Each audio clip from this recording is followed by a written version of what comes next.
It's the Atlanta Falcons. They traded away Matt Ryan. They signed Marcus Mariota. Pete has them taking a guy who showed out at his pro day, Malik Willis. And let me preface this by saying I would not take him in this spot. I just don't think he's worth being picked this high. I could understand why the Falcons will. Until you solve that position, you have to do everything in your power to try and fix it. And by drafting one, if you want to draft one every year, fine, go ahead. But you have to solve the position. So I understand it. And, you know, if they hadn't traded Matt Ryan, I don't think they would have been taking a quarterback in this spot, even though he's a veteran quarterback.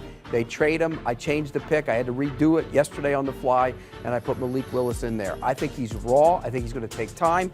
If they do draft him, he could spend a year behind Marcus Mariota, watching him play, and then come in the following year and be the starting quarterback. Ryan? Yeah, I think Pete's right about needing people to sit. And I know Brady and Pete and I talked about this at the Combine, where you think he should play immediately. I don't think that's the case with Malik, and there are some things he needs to continue to do. I'll be honest with you. Like, I think upside-wise, I like him better than Kenny Pickett. I know Pete and Brady are bigger in Kenny than I am, and that's fine. But here's the other thing I'll say about Malik Willis. I think he has a chance to be that guy. And Pete, you noted that sometimes you overdraft these quarterbacks because you're out of options. The Falcons are out of options.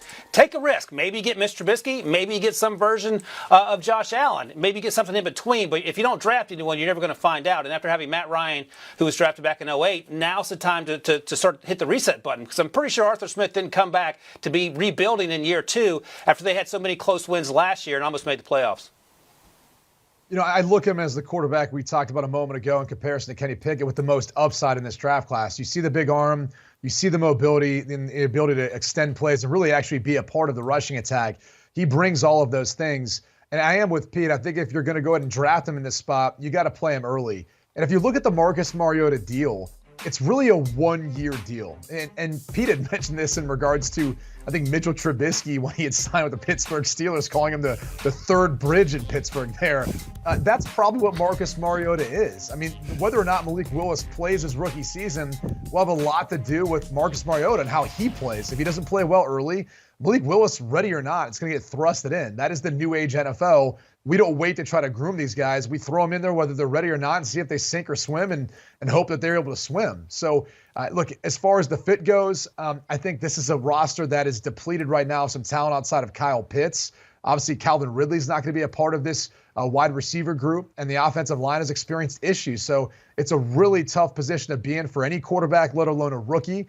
But he does have some of those tools and intangibles that I think could overcome some of the ability for guys to separate on the outside or some of the protection. But either way, as Pete had mentioned, we've got another bridge there in Atlanta, I think, with Marcus Mariota. Yeah, but it's the fourth bridge in Pittsburgh. It's not two. It wasn't Two River Stadium. It was Three River Stadium. I thought you were including. I thought you were including Mitchell as one of the bridges. They renamed it Trubisky. And by the way, when I said that, somebody tweeted at me and said, "Yeah, you're mocking the Andy Warhol name for the bridge. He's from Pittsburgh." I go, "Okay, fine." Yeah, oh, jeez. You're always getting attacked on social media. Block.